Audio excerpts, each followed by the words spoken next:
Hello bachcho, let's see this question. In a buffer solution, the ratio of concentration of NH4Cl and NH4OH is 1 is to 1 when it changes to 2 is to 1 pH of buffer. Options are increases, decreases, no effect and none of these.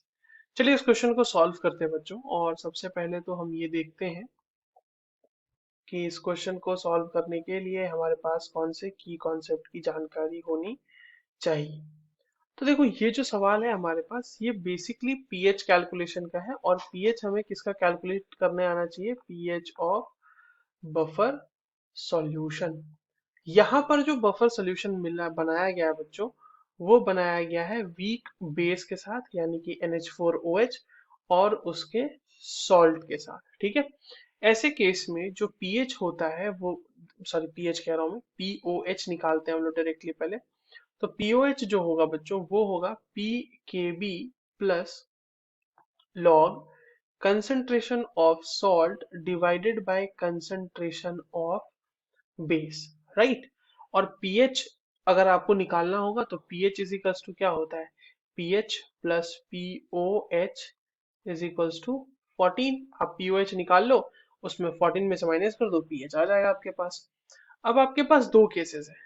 पहला case ये कह रहा है कि आपके पास salt और जो base है ना, इसके कंसंट्रेशन का रेशियो 1 is to 1 है।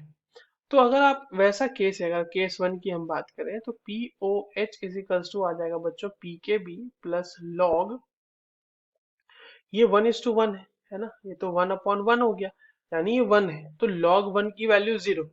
तो ऐसे केस में यहाँ पे P O H is equals to P K B.